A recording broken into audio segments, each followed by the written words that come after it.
আসসালামু আলাইকুম। নতুন বেতন কমিশনে নতুন পে স্কেলে সরকারি চাকরিজীবীদের সর্বনিম্ন বেতন হচ্ছে 20,000 টাকা এবং সর্বোচ্চ 1,60,000 টাকা। তো প্রথম আলো আজকে এই রিপোর্টটা করেছে এবং তারা বিভিন্ন সময় সমালোচনা করেছে নবম পে স্কেল নিয়ে। তো আজকে তারা যে রিপোর্টটা করেছে সেই রিপোর্টের ভিত্তিতে এই ভিডিওটা করা। অর্থাৎ বেতন কমিশন যেটা সুপারিশ করতে যাচ্ছে, সর্বনিম্ন সরকারি কর্মচারীদের বেতন হতে যাচ্ছে 20,000 এবং সর্বোচ্চ 1,60,000 টাকা। অর্থাৎ 20টি গ্রেডই থাকতেছে। 20টি গ্রেডে একজন চতুর্থ শ্রেণী কর্মচারীর তার বেতন হচ্ছে সর্বনিম্ন 20,000 টাকা এবং যে সর্বোচ্চ গ্রেড 1 তার বেতন হচ্ছে বর্তমানে 1,60,000 টাকা হবে নবম পে স্কেলে। তো নতুন বেতন কাঠামো সরকারি কর্মকর্তা কর্মচারীদের বেতন বৃদ্ধির সুপারিশ করা হচ্ছে 100 থেকে 147% পর্যন্ত। তো যে বৃদ্ধিটা করা হচ্ছে তারা বলতে চাচ্ছে এর ফলে সর্বনিম্ন গ্রেড অর্থাৎ 20তম ধাপে বেতন 20,000 টাকা এবং সর্বোচ্চ 1,60,000 টাকা বেতন সুপারিশ করা হচ্ছে। ধাপ শেষ পর্যন্ত 20টি থাকতেছে, অর্থাৎ এটা 16টি গ্রেড করার একটা প্রস্তাব ছিল, তো সেটা বাদ দিয়ে আসলে 20টি গ্রেডই থাকতেছে। অর্থাৎ 2015 সালের যে বেতন গ্রেড ছিল 20টি গ্রেড, সেই 20টি গ্রেডকেই ধরে এগোচ্ছে বর্তমান কমিশন। সাবেক অর্থ সচিব জাকির আহমেদ খানের নেতৃত্বে 21 সদস্যের বেতন কমিশন সূত্র এই তথ্য জানা গেছে। কমিশন আজ বুধবার বিকেল 5টায় প্রধান উপদেষ্টার কাছে রাষ্ট্রীয় অতিথি ভবন যমুনায় বেতন কমিশনের প্রতিবেদন তুলে ধরবেন। বেতন কমিশনের সুপারিশ পর্যালোচনা করে সরকার কর্মকর্তা কর্মচারীদের বেতন ভাতা ঠিক করবে। জানা গেছে প্রতিবেদন তৈরির ক্ষেত্রে অনলাইন জরিপের মাধ্যমে 2,36,000 অংশগ্রহণকারীর মতামত নিয়েছে। মূল্যস্ফীতি, জীবনযাত্রার মান সহ বিভিন্ন বিষয়ে তাদের মতামত বিবেচনায় নেওয়া হয়েছে বেতন কমিশনে এবং চলতি 2026 সালের 1 জানুয়ারি থেকে আংশিক বেতন কাঠামো বাস্তবায়নের সুপারিশ করতেছে কমিশন। এটি পুরো মাত্রায় কার্যকর হবে 2026-27 অর্থ বছরের প্রথম দিন অর্থাৎ আগামী 1 জুলাই থেকে। সূত্রগুলো জানায় সরকারি কর্মকর্তা কর্মচারীদের জন্য বৈশাখী ভাতা 20% থেকে বাড়িয়ে 50% সুপারিশ করা হচ্ছে। এতদিন 11 থেকে 20তম গ্রেডের যে সকল কর্মচারী ছিলেন তাদের যাতায়াত ভাতা ছিল না, এবার এই নতুন বেতনে তাদের যাতায়াত ভাতাও যুক্ত হচ্ছে। অর্থাৎ কমিশন 10তম ধাপ থেকে 20তম গ্রেডে যে সকল কর্মচারী আছে তাদের যাতায়াত ভাতা এন্ট্রি করতে যাচ্ছে, অর্থাৎ যাতায়াত ভাতা তারা পাবে। তো আগে যাতায়াত ভাতা বিভিন্ন সিটি কর্পোরেশন অর্থাৎ এলাকা ভিত্তিক ভাগ ছিল, বাট এখন আর এলাকা ভিত্তিক ভাগ হবে না। আপনি যেখানেই থাকুন না কেন, যে এলাকাতেই থাকুন না কেন, 10তম 20 গ্রেড হলে এর ভিতরে থাকলে আপনি যাতায়াত ভাতা পাবেন। আগে মূলত কর্মকর্তারা যাতায়াত ভাতা পেত, বাট এখন সবাই আসলে যাতায়াত ভাতাটা পাবে। কর্মরত সরকারি কর্মকর্তা কর্মচারীদের পাশাপাশি পেনশনভোগীদের পেনশনের হারও উল্লেখযোগ্য পরিমাণ বাড়তেছে।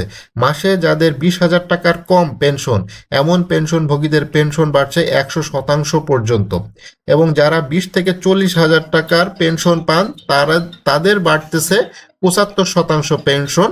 অর্থাৎ আর যারা মাসে 40,000 টাকার বেশি পেনশন পান তাদের বেতন তাদের যে বাড়তেছে 55%। অর্থাৎ পেনশনে যারা আছেন এই পেনশনভোগীদেরও বেতনটা আসলে বাড়তেছে, অর্থাৎ পেনশনের পরিমাণটা বেড়ে যাচ্ছে।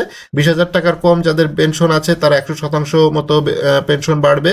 যারা মাসে 20 থেকে 40,000 টাকার মতো পেনশন পান এর ভেতরে তাদের বাড়তেছে 75% এবং যারা 40,000 টাকার বেশি পেনশন পাচ্ছে তাদের বাড়তেছে 55%। অর্থাৎ পেনশনভোগীরা যারা আছে তাদের জন্য সুখবর রয়েছে এই নবম পে স্কেলে এবং পে কমিশন পেনশনারদের জন্য সবচাইতে বেশি গুরুত্ব দিয়েছে।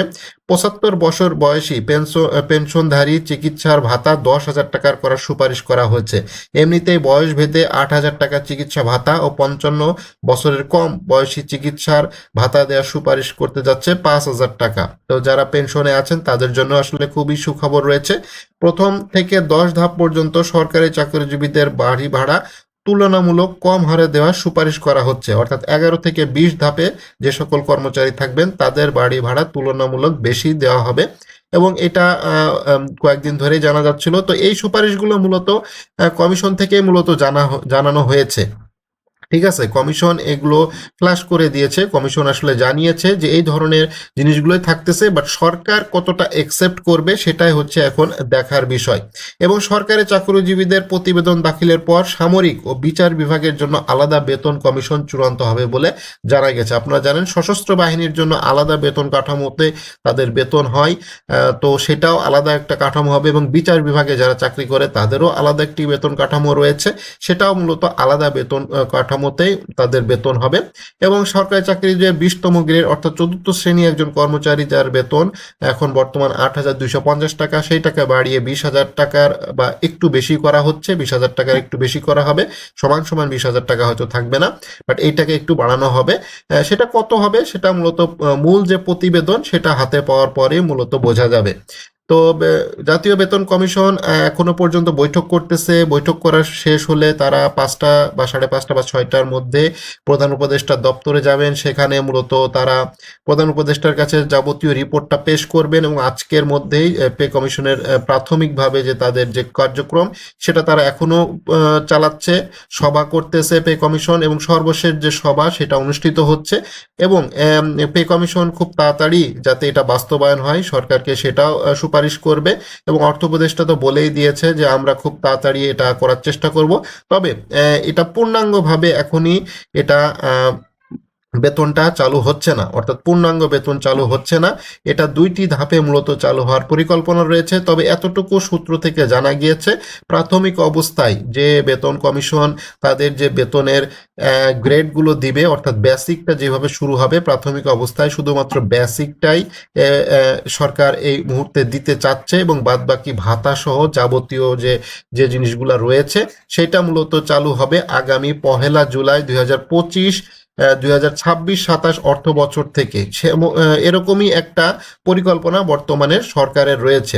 তবে কিছু কিছু জিনিস, নতুন কিছু জিনিস আসতেছে, যেমন 11 থেকে 20 গ্রেডের যে সকল কর্মচারী ছিল, 10 গ্রেড থেকে শুরু করেছে, 10 থেকে 20 গ্রেডের যে সকল কর্মচারী ছিল তারা মূলত আসলে যাতায়াত ভাতা পেত না, পেত অবস্থান ভেদে, বাট এখন সবাই যাতায়াত ভাতা পাবে।